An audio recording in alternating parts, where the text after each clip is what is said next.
Okay, great. So here's the joke. It's not all that funny, but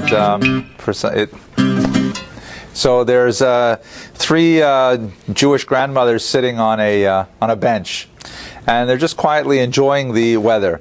And one of them says, "Oi," and then the second one says, "Oy vey," and then the third one says, "Oy vey is mir," and then the first one said, "Ladies, I thought we agreed we were not going to speak about the children." Okay, thank you for laughing. Okay, it's hard to tell there's laughter because I'm wearing one of these microphones, but actually inside they're laughing. They're really laughing. Okay, so tonight's class is something we actually spoke about 2 years ago. And it was before we started videotaping these classes. So I wanted to reintroduce it. I hope that you don't remember this class, because it'll be ruined otherwise. And I have to apologize also because yesterday I had to do a very quick trip up to New York. I went up in the morning and came back at night. It was kind of a rigorous trip. And Oy vey is mir, right? And I did not have, and I realized why I like Surfside so much, you know? It's like, it's clean. You know, people don't paint on walls here. You know,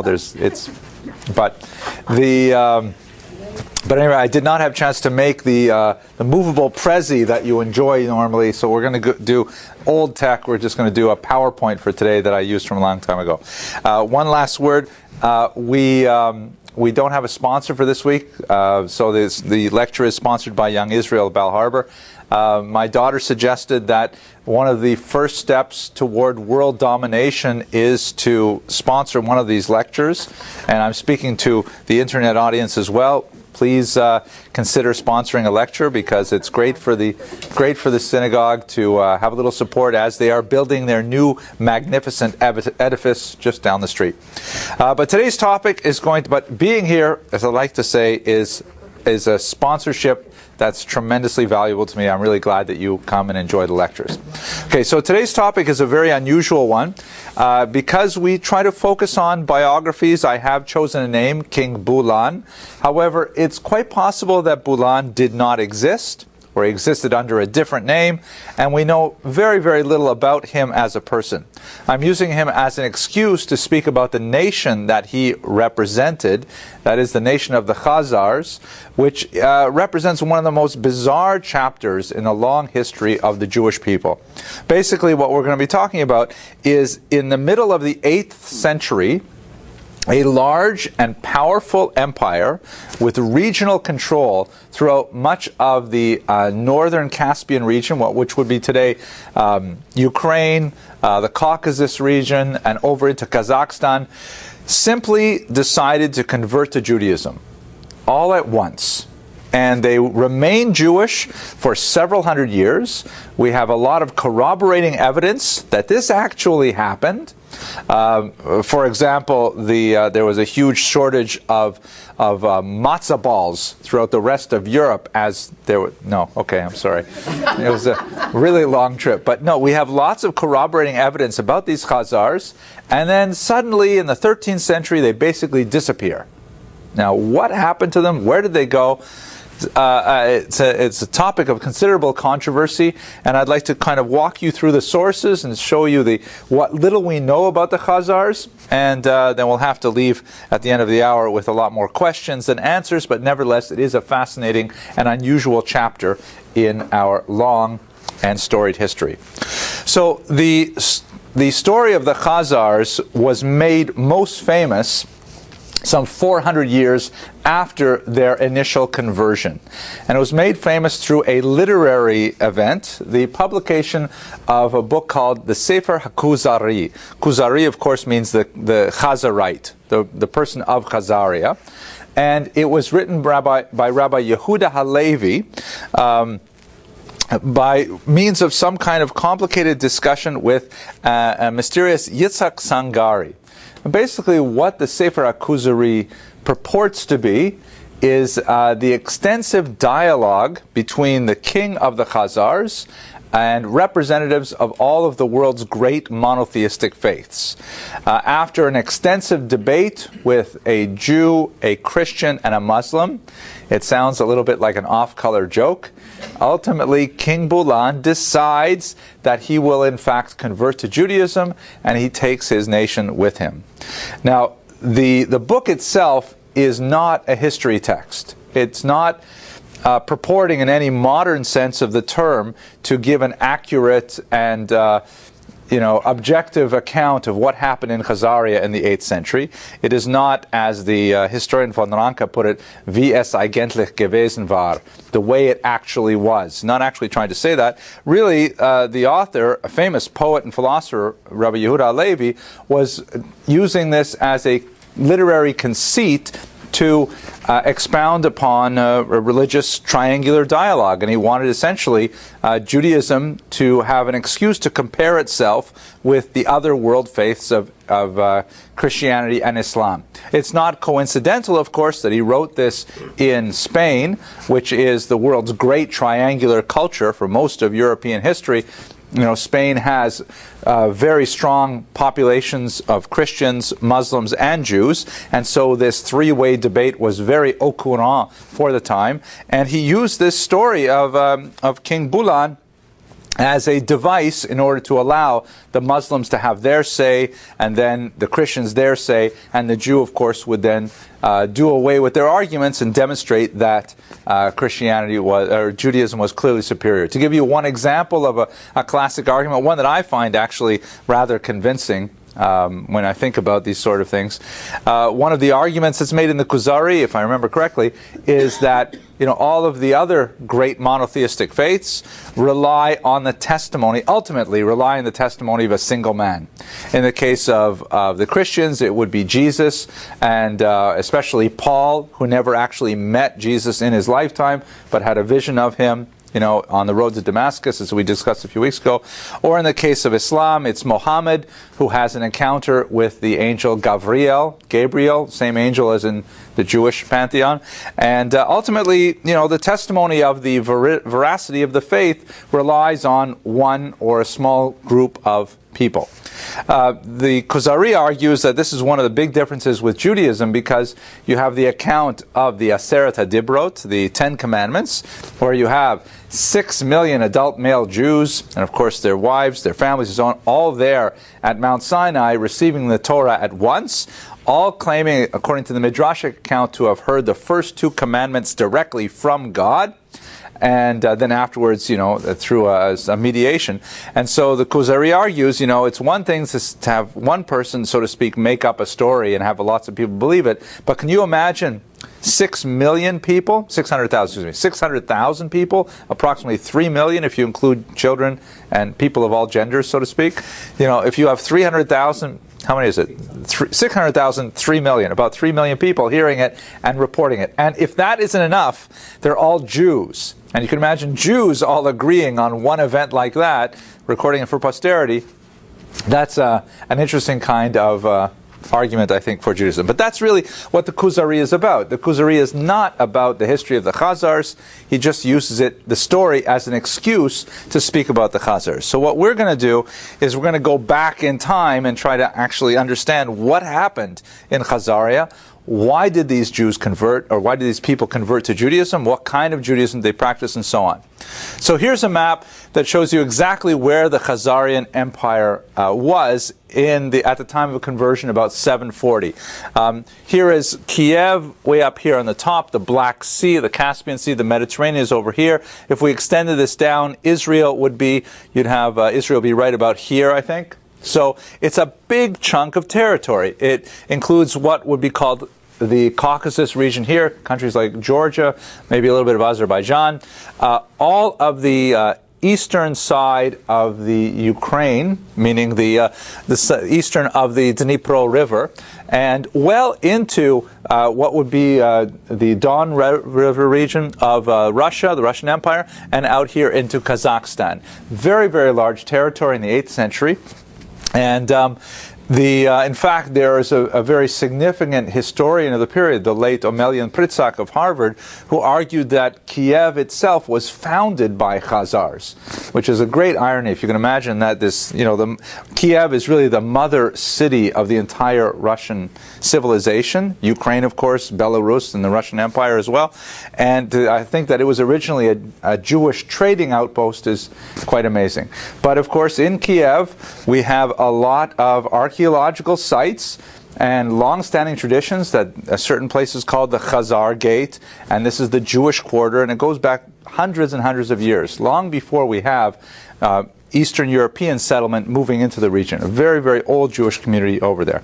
So you can see it's not an insignificant little territory that became Jewish. It was a really large territory at the time. I think that would probably be something like the size of, let's say, France. It's a very large area, maybe France and Germany combined, actually. So, people have been fascinated with lost Jewish tribes as long as there have been lost Jewish tribes. And that is basically from the 8th century before, well, I said 7th, but I meant the 8th century before the Common Era, when the 10 northern tribes were dispersed throughout the ancient Near East. And ever since then, various cultures many cultures have purported to be the inheritors, genetically, culturally, historically, of those 10 lost tribes. But none of them have really been demonstrated as accurate. Although there is some fascinating new material coming out with DNA analysis, looking at various populations to try to determine how likely it is that they are in fact Jewish. And especially in Africa, there have been several populations that have been identified as having a very high statistical relationship to contemporary Jews. The Arab historians, who, again, this is not a secret to historians, everyone's aware that there was this Khazar Empire, it was Jewish, they opine that the Khazars must have been the children of Keturah. In rabbinic teachings, Keturah was the name of Hagar, Abraham's second wife, that after he sent her away with her son Yishmael, and then she came back, and her name was changed to Keturah, which means kind of like pleasant-smelling incense. And then she had a whole bunch of children with Abraham. It is mentioned in the Bible that he married Keturah. And then the children went east. So it makes sense they could land in the Khazarian region, but there's no way for us to really determine the truth of that. Other historians argue that it might be the children of Japhet, Greece. Mr. Rodriguez, you have a hard question? If it comes from Arab historians, yes, then Keturah is a whole new person, according to the Quran. She is not Hagar. Oh, really? Hagar, Sarah, and Keturah.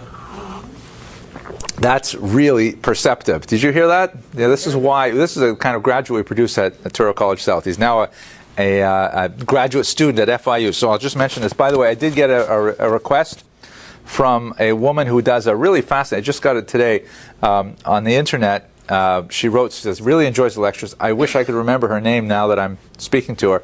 But she says, could I please repeat the questions so that you can hear them when you watch them on the web. So it wasn't so much a question as an observation that if these are Arab historians, which they are, the Arabs believe that Keturah is not the same person as Hagar. That is a totally separate person, but still, it makes sense that these people would be the children of Abraham, albeit not through Hagar. Fascinating.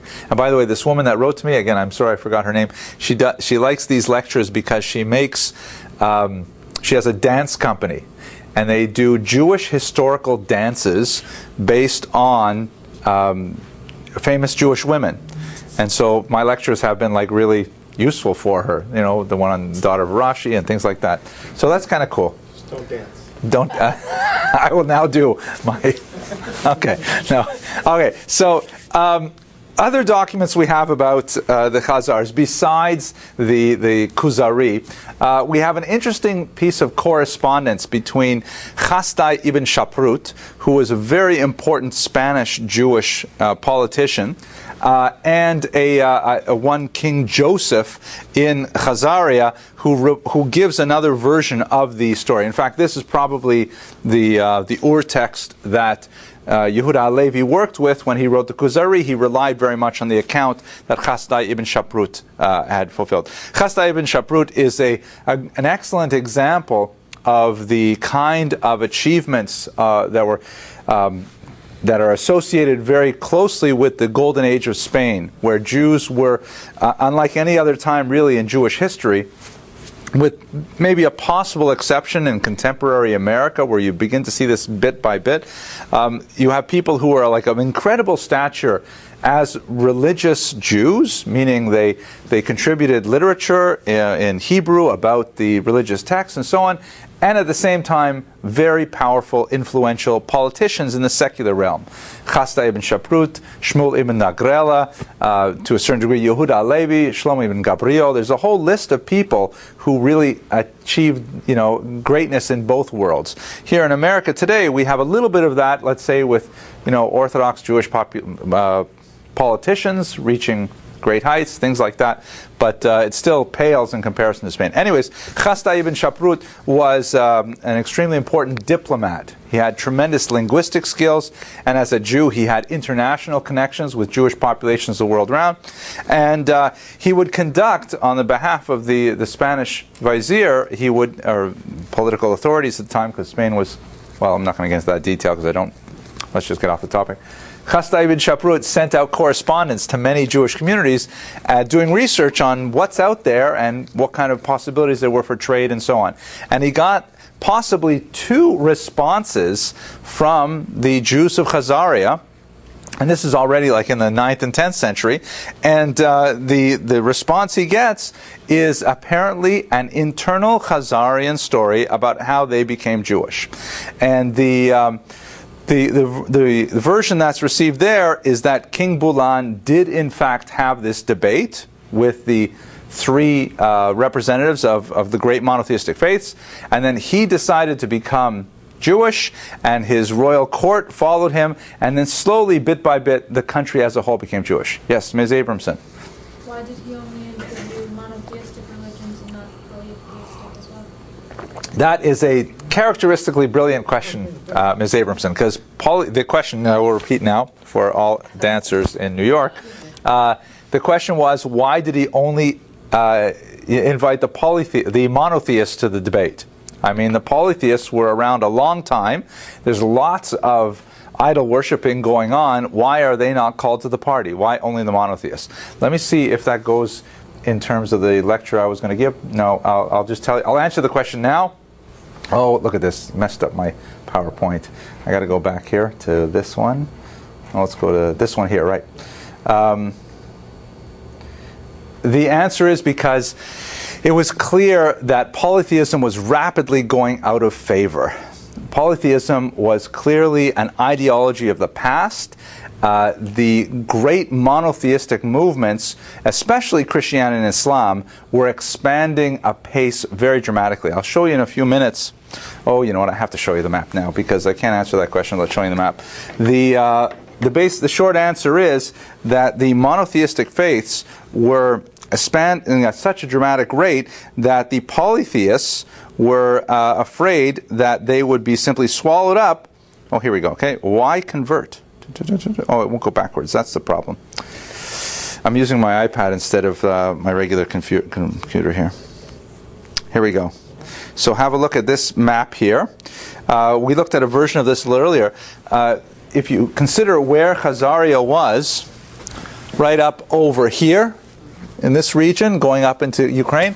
So Christianity, starting out in Rome, basically, I mean from Israel over here to Rome, has taken over all of Europe, except for Spain, and is pressing with great progress towards northern Baltic states like Lithuania, Latvia, and so on. And pagans are just converting left and right, because the Christian faith with life after death and a just God and prayer and things like that was ultimately far more appealing, especially the idea of belonging to a global faith, with a very consistent, coherent ideology. You compare that to polytheism with its multiple gods and multiple narratives and really no real place for human beings in it. It was very weak. Islam at the same time is expanding incredibly dramatically. We're talking about 740, right? So this purple area, it starts in 622, and this purple area really measures what it's like in the year 750. So Islam spreads, like in a viral way, as it were. It becomes so popular as it conquers regions and as people willingly give themselves up to become Muslims. So here's Khazaria sandwiched between Christian Europe and Muslim Europe, and they have to decide, well, are we going to become absorbed in a larger Muslim reality, absorbed within a larger Christian reality, or shall we try to stake out our own kind of independent region by adopting Judaism? That was their strategy. According to most historians, that's probably the most reasonable motivation for it. And in fact, it seemed to have worked. We should recall that both the Christians and the Muslims had special reserved status for Jews, that the Jews under Christianity were preserved under the doctrine of witness that was authored by St. Augustine, the idea that the Jews should be allowed to practice their religion until the second coming of the Messiah. And for the Muslims, they had the doctrine of the dhimmi, the protected people, that Jews were allowed to practice their religion because they had once received, an authentic communication from God. And so the Khazars evidently thought that this is probably the best compromise. We won't be absorbed in Christianity. We won't be absorbed in Islam. We'll be able to maintain our independence. And they did maintain it for about 500 years, which is huge. If you think that America is only about 300 years old as a country, and Khazaria is 500 years old, Jewish, that's pretty impressive, I think. Does that answer your question, Ms. Abramson? Excellent. Don't ask for the car. Okay, so let's go back to where we were.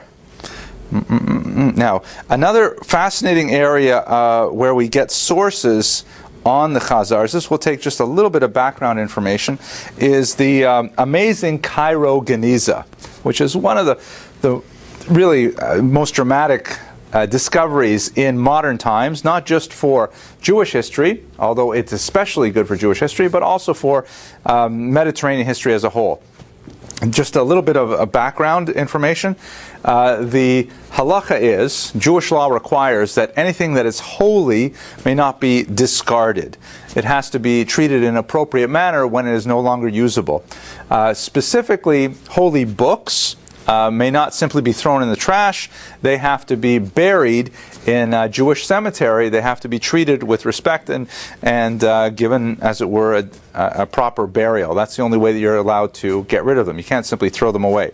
So in most synagogues and observant Jewish homes, there will be a place where you store all of the old books until there is time to bury them, and then they're transferred to the funeral home and things like that, and they're buried.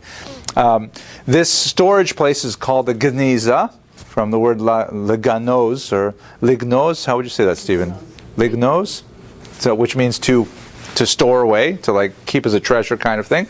And that's what people do. They have these things called the Genizah, and then from time to time they empty out and bury them. So near Cairo, there was a synagogue that had a custom in this particular region that not only would they treat holy books like that, Torah scrolls or printed books at this time, but they would treat anything written with Hebrew letters.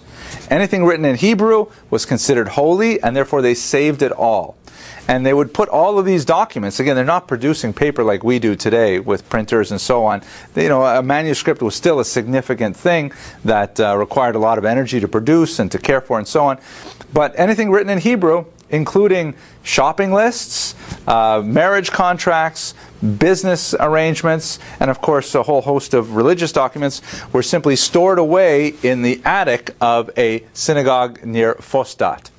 And there was some kind of legend that circulated that there was like some kind of serpent up there, that anyone who went up would be bitten and it would, be their end.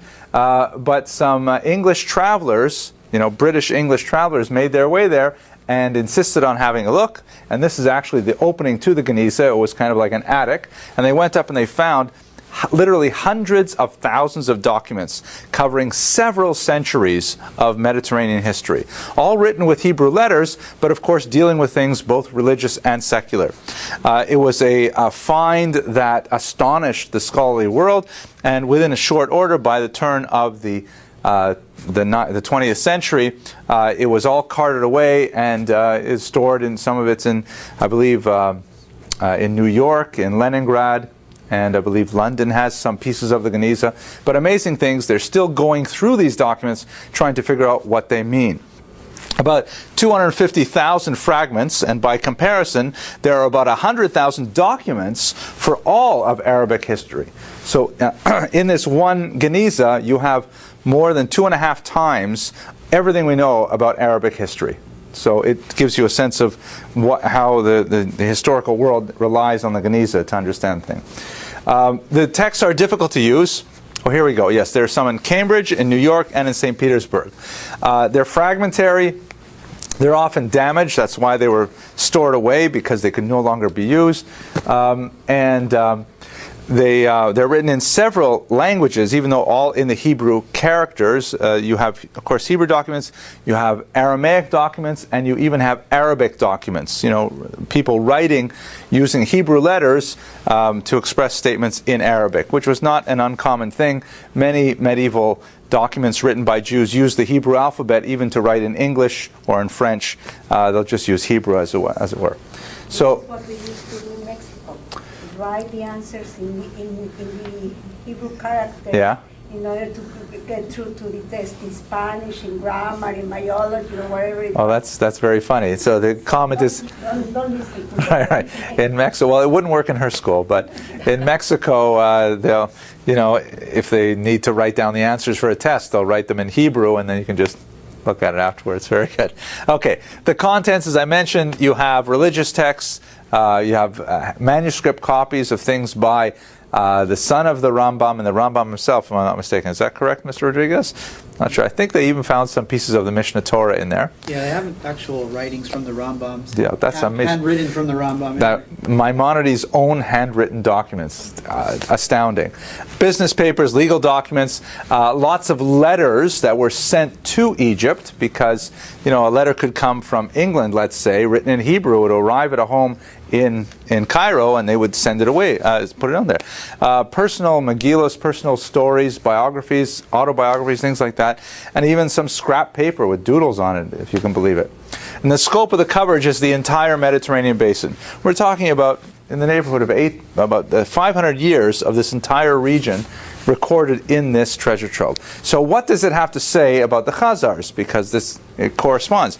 So this is one find from the Genizah that's pretty interesting. It's known as the so-called Kievan letter because it seems to have the word Kiev written in it. Unfortunately, the word Kiev is written at a spot where it's smudged and a little bit damaged, so you can't tell for sure if they're really trying to say Kiev, but it is a letter from a Khazar going to the region of Fostat, and it's a letter of introduction.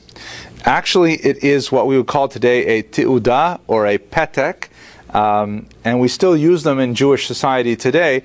It's essentially a letter attesting to the bona fides of the holder of this letter, saying that he is an upright individual who has fallen on hard times, and he deserves the support of the Jewish communities that he visits.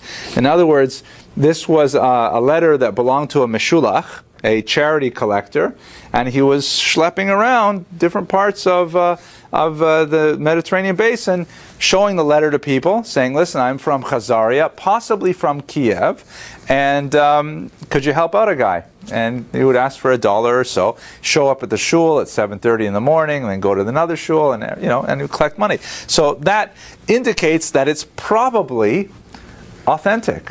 It's, it's a and it shows you how long Jews have been doing this. It's a well-worn Jewish tradition to have one of these documents of introduction and ask people for funding. Now, one of the most fascinating things about the letter, though, which tells us more about Khazarians, first the idea that it was from Khazaria is fascinating, but look at this fascinating thing at the bottom here. At the very bottom, it says in Turkic runes, not in Hebrew, but in Turkic, this phrase, which I'm not going to try to pronounce because I have no idea, but apparently the translation is, I have read it. So what could that possibly mean? Here's this document written in Hebrew, and at the very bottom there is a signature that says, I have read it. What do you think, Stephen? It's a receipt. It's a receipt in Turkic. So who's receiving it? I forgot to mention, by the way, the names of the guys who are writing it. They're like weird Turkic names, like pagan names. And then it says HaKohen, like I don't know, Sviatoslav, HaKohen, things like that. So that combined with this strange phrase, I have read it. Well, when you look at a Tu'adat today, what do they say on the Tu'adot? Besides, they describe how this person... Please. Something about Mishulachim? Yeah, Mishulachim. Don't they have the rabbi's endorsement? Exactly, that's precisely it. It's a bit of letterhead. It's at the bottom, but it's like the rabbi, so to speak, or the head of the community, or someone wrote, yes, I approve this message. My name is Sviatoslav, and I approve this message. Right? And that's what it is. It's an endorsement by a prominent Khazar Jewish official. And yet, he writes it in Turkic and not in Hebrew. So how did this document get created? What did this document mean? How did it work? Okay, this is an undergraduate class. Everyone, nobody make eye contact, because that's the first thing you can do wrong, right? Joseph, who do you think actually wrote this letter? Like, who actually penned it to paper? The guy probably, the holder of the document probably does not know any Hebrew. So who wrote it? A scribe. A scribe, right, or a rabbi. Some professional author who you would go to and you would speak in Turkic and you say, listen, I want to go to Fostat. I hear they have a lot of rich Jews there and I want to collect some money, so I need you to write down my story. So he goes to a scribe, and the sofer writes it down in proper literary Hebrew, and then he has this document. Then what does he do with it? Because he wants to authenticate it. He notarizes it. Yeah, he goes, he takes it to the head of the Jewish community, and he says, would you please, indicate that you approve of this message? And that's what this is. So this little phrase here is from the head of the Jewish community. It's not signed. Well, it has his signature afterwards, has his name afterwards. But it says in his own writing, I have read it in Turkic. Which, what ultimately does that mean, the fact that it's in Turkic? Everyone should understand. Well, yeah, but Did he know Hebrew? They don't know Hebrew. they don't know Hebrew, exactly. It says that the head of the community is ignorant of even very basic Hebrew. And so this is something that many historians have concluded about Khazaria, that the conversion was very, very shallow. That they probably did not really engage in a deep, meaningful conversion. It probably was for political purposes only. It may have been just like a quick dunk in the Caspian Sea for a mikveh, and that's it. And there's certainly significant elements of Judaism. You have a scribe there who's writing these letters. They do know how to collect money. That's important. But the actual depth of the conversion is limited. Ms. Abramson. I don't think that really shows that, because it just shows that the people who are looking at this letter afterwards to give the money need to be able to understand the Turkic at the bottom and say, oh, the rabbi approves this, so we approve it. It's saying more that the people they're getting money from don't know Hebrew, not the rabbi. Good argument. So the argument, Ms. Abramson theorizes that it's catering to the readership, the fact that it's in Turkic. And so it doesn't say, that's like if the rabbi today were to write in English, I approve this message. That would be very true, except that we're talking about Fostat. It showed up in Egypt. And they don't speak Turkic there, they speak Arabic there. So if he had written in Arabic, then you have an argument. But this is probably the case. And I have to say, I cheated a little bit because I did some more reading.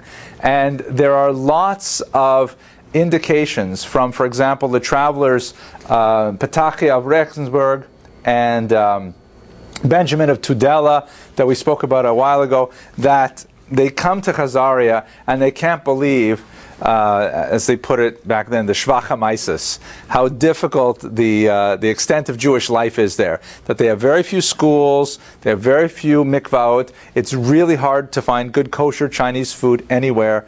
And they say, obviously, this is not a very advanced Jewish civilization at all. There's even some question from some of the travelers that did they even practice circumcision? And circumcision is one of the most basic rituals of Judaism. It, in fact, it's usually one of the last rituals to go as Jews become more and more assimilated. They will still practice circumcision until the bitter end, so to speak. It's one of the last things to go. Excuse that. A partial pun there. I didn't mean that. There's a lot of... so it's quite possible that Khazaria was not really that deeply religious. In fact, most of the evidence, the preponderance of the evidence, indicates that that is the case. The Khazars also may have been fairly pluralistic in terms of Judaism, as we shall see later. There have been some confusing finds too, like for example, this find of a coin in the region of Itil, the capital of Khazaria. Wow, isn't that like, that sells it all, right? You see the coin, you see the symbol on it? It's all over, right? They're totally Jewish. Problem is, the Star of David was not a traditional Jewish symbol for about another 800 years. We didn't use the Star of David to represent Judah. You see the menorah, you see like the hands of the Kohen, but you don't see the Star of David. So this is quite likely simply a pagan symbol of the time, six-pointed star. It happens to look very Jewish. It makes us feel warm and sort of like ethnically connected, but it's probably not historically accurate. Yes? Could this be like its origins? Could this be its origins? Of becoming a Jewish symbol? It's a brilliant theory. You could probably get at least one graduate paper out of it, but I think it would be a stretch to say this is the origins. I mean, a six-pointed star is not that complex an icon. I'm sure many cultures have it. To look at another example, the swastika that has such dire negative connotations to us in the regions of India. The swastika is considered a symbol of progress, right, like a walking wheel, and they don't have any of the negative connotations. There are even some synagogues that have been discovered with swastikas in the tile inlay. Obviously built before the 20th century, but it was considered not necessarily a negative thing. Okay, now the one of the big questions is, maybe the Khazars were Karaites, because ironically, this all happened at the time when the Talmud was being written, not so far away, right? This is happening in the northern Caucasus region, and the Talmud is being written, I don't know how many miles, but maybe 2,000 miles away in the Mesopotamian region. It's not so far. The Jews are corresponding between Spain and Babylon. Can't they correspond with Khazaria? Why do we not have more Geonic correspondence with the Khazars? How come nobody seems to be really interested in the fact there's a whole Jewish kingdom in the northern region? Why don't they write about it? So one of the theories is that perhaps they wrote about them, they ignored them because the Khazars were attracted to Karaism rather than to Rabbinic Judaism. Karaism is a movement that garnered strength just about this time under Anan ben David in particular. We spoke about him a long time ago. And this was a movement that sought to delegitimize the oral Torah and to argue that the written Torah was the sole authentic source of Jewish religious information. And the Karaites, we spoke about them also a little bit last week with Sadia Gaon, where there was a lot of polemic between Karaites and so-called rabbinic or rabbinite Jews. So it could be that the Khazars adopted a more sparse form of Judaism known as Karaism. This was especially the argument postulated by Abraham Ferkowitz here, who is somewhat of a controversial historian because although he was a specialist in Khazaria, he also flirted with the Greek Orthodox Church. And so that to a certain degree, that kind of delegitimizes him for many historians. But it's a fascinating story about him, but I think we're going to pass on it.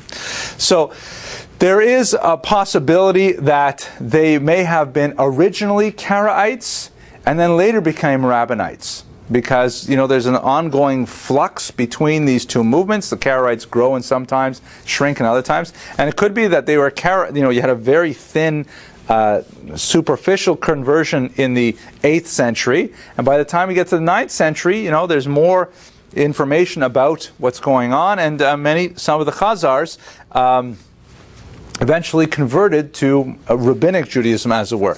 We don't have a lot of details about this. We do have some Christian texts that indicate that when they visited the region, the Jews were practicing a whole host of, or the Khazarian Jews were practicing a whole host of habits that were associated with the rabbinites. So that's also partial as well. This is another archaeological find.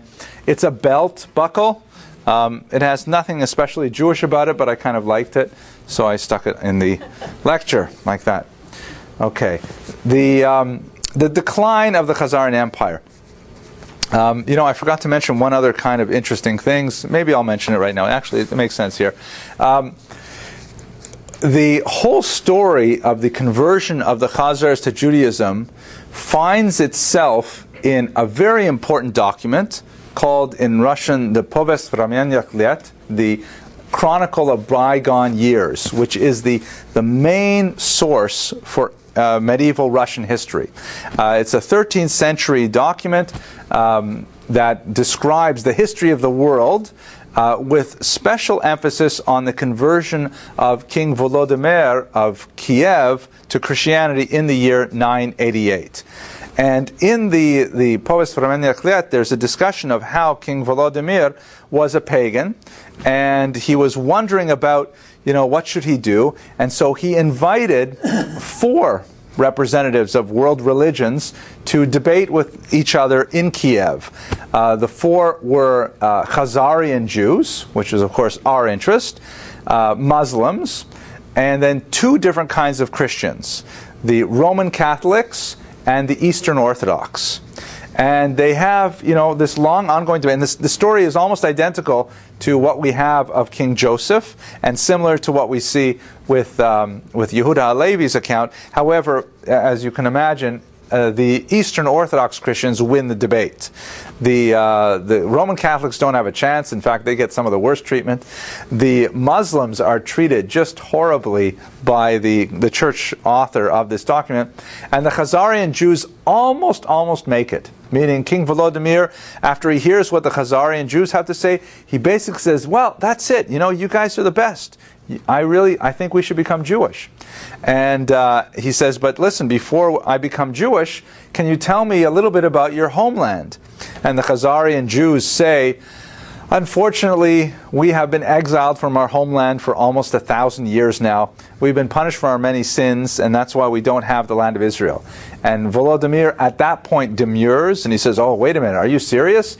If you guys don't have a kingdom, I should convert to your religion? He says it like that too. He says, I should convert to your religion?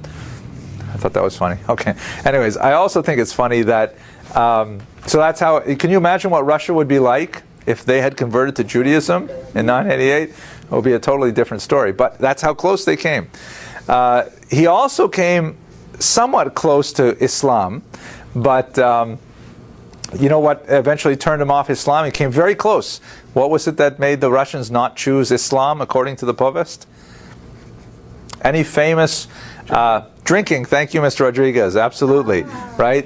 He says, basically, oh, that's it. This is it. Let's make a l'chaim. I think I'm going to become a Muslim. And they say, sorry.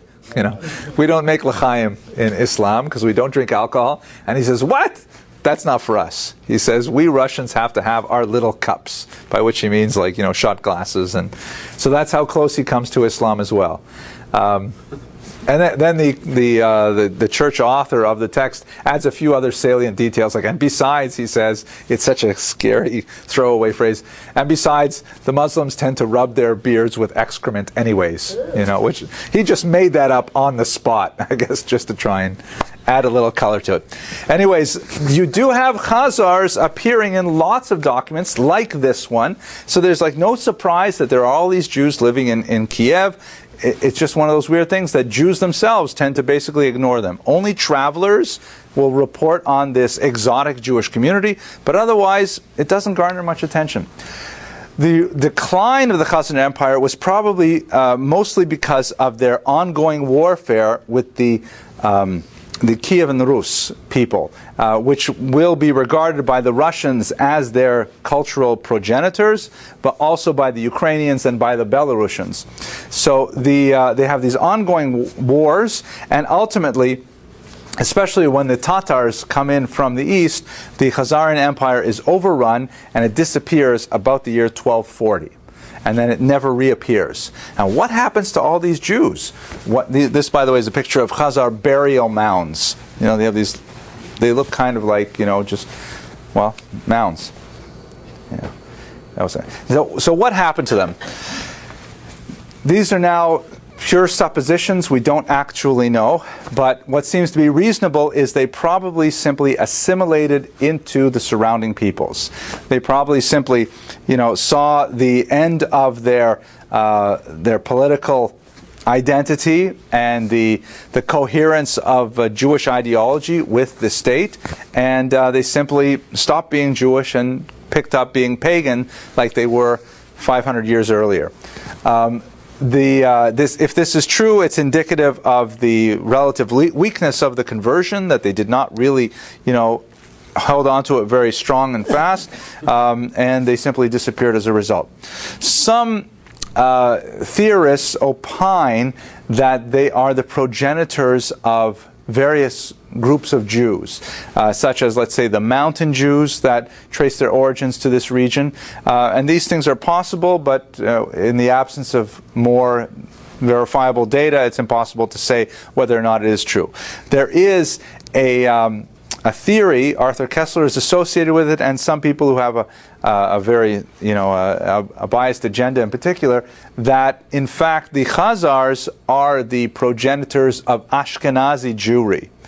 Meaning, you know, if you have just a look at Jews today, at least in terms of superficial racial characteristics, you've got a wide range from, you know, dark-skinned Africans, small number of Asian Jews, Oriental Jews, and you know, North Africans with a kind of a Mediterranean complexion, and then you've got all these light-skinned, sometimes blue-eyed, blonde-haired Ashkenazi Jews, who clearly trace their origins to the Rhineland. Yes.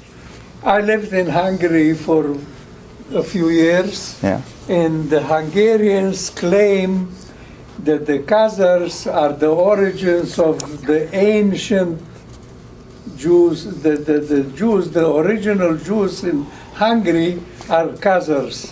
That's interesting. That's interesting. Our observation is that in Hungary, the argument was that the ancient Hungarian Jews were the Khazarians to begin with. Khazarians that emigrated, came with the Khazars and stayed there. Well, that's definitely, I mean, everything about Hungary is exceptional. You know, the language is completely different. And there's a theory actually that supports that, because the Khazar, or the Jewish community in Hungary was rather unique in that they're the only population of all of the Jewries of Europe who feel it, you know, it's absolutely obligated to cover every piece of furniture with plastic as soon as you get it. And so that could be they have Khazar origins, but so there is this theory that the Khazars are the origins of the Ashkenazim. It doesn't have much weight to it.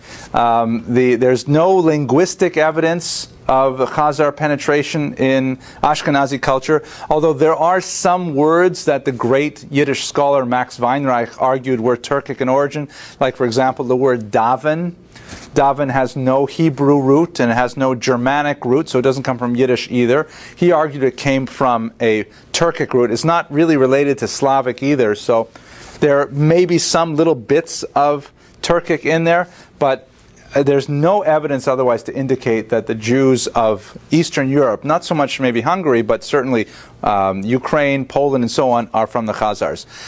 What is motivating a lot of people who propound this theory is that they hope that by displacing the origins of Ashkenazi Jewry, which were probably the most prominent Jewish population in Europe and in America, about 3/4 of American Jews are of Ashkenazi origin, they could somehow delegitimize the biblical ancestry of the Jews. In other words, by saying, you think you're descended from the forefathers in the Bible, forget about it. You're actually a Khazar. You're actually descended from the conversions of the Khazars to Judaism. And that's, in many cases, that's really what's motivating this particular argument, and not necessarily the scholarly data behind it. If you happen to wander around like some of the white supremacist websites on the web, which I don't recommend you do, or at least you should definitely have a shower afterwards, but the websites will frequently talk about, you know, today's Jews are not the real, don't think they're like the descendants of Moses and all those guys in the Bible. It's a completely different people that has overtaken their name and their heritage. The true Jews today are, of course, the Christians and us guys. And those Jews who claim to be Jews don't come from Jews at all. That's the argument. It's fairly specious, but nevertheless it exists. So the legacy of the Khazars. As I mentioned, the trilateral debate, it appears in several cultures. Yeah, I put Chinese food up there. But the trilateral debate appears in several cultures, so the story of the conversion of King Bulan may actually have, you know, origins in reality, and it clearly had an iconic sort of stickiness that was absorbed by many other cultures, including the Russians.